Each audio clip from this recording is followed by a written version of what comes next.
മേഖലയിൽ ആശങ്ക നിറച്ച് പാകിസ്ഥാൻ ഇറാൻ അതിർത്തിയിൽ വീണ്ടും സംഘർഷം. ബലൂച്ച് മേഖലയിൽ പ്രവർത്തിക്കുന്ന ഭീകര സംഘടന ജെയ്ഷ് അൽ അദിലിന്റെ 2 കേന്ദ്രങ്ങൾ ഇറാൻ മിസൈൽ ഡ്രോൺ ആക്രമണങ്ങളിൽ കഴിഞ്ഞ ദിവസം തകർത്തിരുന്നു. ആക്രമണത്തിൽ 2 പേർ മരിക്കുകയും 3 പേർക്ക് പരിക്കേൽക്കുകയും ചെയ്തു. ആക്രമണത്തിൽ പാകിസ്ഥാൻ ശക്തമായ മുന്നറിയിപ്പ് നൽകിയതിന് പിന്നാലെ ഇറാൻ നടത്തിയ ആക്രമണങ്ങൾക്ക് തിരിച്ചടി നൽകി.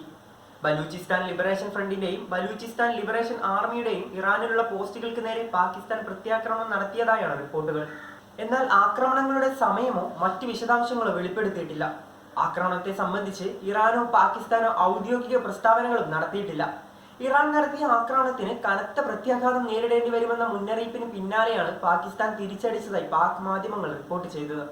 ഇറാഖ്, സിറിയ എന്നിവിടങ്ങളിൽ ഇറാൻ റവല്യൂഷണറി ഫോഴ്സ് നടത്തിയ ആക്രമണത്തിന്റെ തുടർച്ചയായാണ് പാകിസ്ഥാനിലും നടത്തിയത്. ജെയ്ഷ് അൽ അദിലി കേന്ദ്രങ്ങൾ ലക്ഷ്യമിട്ടാണ് ഇറാൻ ആക്രമണം നടത്തിയതെന്നാണ് മാധ്യമങ്ങൾ റിപ്പോർട്ട് ചെയ്യുന്നത്.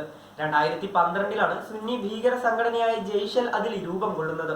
ചുരുങ്ങിയ കാലത്തിനുള്ളിൽ പാകിസ്ഥാനിലെ നിർണായക ശക്തിയായി സംഘടന വളർന്നു. കഴിഞ്ഞ മാസം സിസ്താൻ ബലൂചിസ്ഥാൻ പ്രവിശ്യയിലെ തെക്ക് കിഴക്ക് ഇറാൻ പോലീസ് സ്റ്റേഷന് നേരെ ആക്രമണമുണ്ടായിരുന്നു. പാകിസ്ഥാനിലെ പഞ്ചർ മേഖലയിൽ നിന്ന് ജെയ്ഷ് അൽ അദിലി സംഘമാണ് ആക്രമണം നടത്തിയതെന്നാണ് ഇറാൻ ആരോപിച്ചത്. ഇതിന്റെ പ്രത്യാക്രമണം എന്നോണമാണ് ഇറാൻ പാകിസ്ഥാൻ കേന്ദ്രങ്ങളെ ആക്രമിച്ചതെന്നാണ് റിപ്പോർട്ട്. സിസ്താൻ ബലൂചിസ്ഥാൻ മേഖലയിൽ 969 കിലോമീറ്റർ അതിർത്തിയാണ് ഇറാനും പാകിസ്ഥാനും പങ്കിടുന്നത്. അതിർത്തിയിൽ ആക്രമണം അഴിച്ചുവിടുന്ന ഭീകര സംഘടനകളെ പാകിസ്ഥാൻ സംരക്ഷിക്കുകയാണെന്നാണ് ഇറാന്റെ വാദം. എന്നാൽ ഈ വാദങ്ങൾ പാകിസ്ഥാൻ നിഷേധിച്ചിട്ടുണ്ട്. അതേസമയം പുതിയ നീക്കത്തെ സൂക്ഷ്മതയോടെയാണ് ഇന്ത്യ അടക്കമുള്ള ലോക രാജ്യങ്ങൾ നോക്കിക്കാണുന്നത്.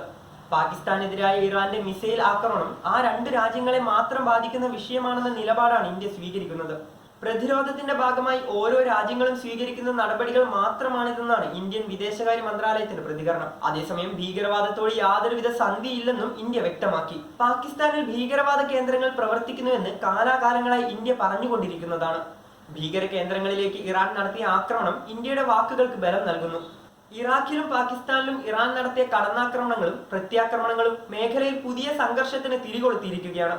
തിങ്കളാഴ്ച വൈകിട്ട് വടക്കൻ ഇറാഖിലെ കുർദിസ്ഥാൻ നഗരമായ ഇർബിലിലും വടക്കൻ സിറിയയിലെ IS താവളങ്ങളിലും ഇറാൻ മിസൈൽ ആക്രമണം നടത്തിയിരുന്നു. ആക്രമണത്തിൽ പ്രതിഷേധിച്ച് കുർദിഷ് പ്രധാനമന്ത്രി മസ്റൂർ ബർസാനി ഇറാഖ് വിദേശകാര്യ മന്ത്രിയുമായുള്ള കൂടിക്കാഴ്ച റദ്ദാക്കി. സ്വിറ്റ്സർലൻഡിലെ ദാവോസിൽ നടക്കുന്ന വേൾഡ് ഇക്കണോമിക് ഫോറത്തിൽ ബുധനാഴ്ചയാണ് കൂടിക്കാഴ്ച നിശ്ചയിച്ചിരുന്നത്. ഇറാഖിലെ അർദ്ധ സ്വയംഭരണ മേഖലയാണ് കുർദിസ്ഥാൻ. കുർദ് തലസ്ഥാന നഗരമായ ഇർബിലിൽ ഇസ്രായേൽ ചാര സംഘടനയായ മൊസാദിന്റെ ആസ്ഥാനമാണ് ബോംബിട്ട് തകർത്തതെന്നാണ് ഇറാന്റെ വാദം.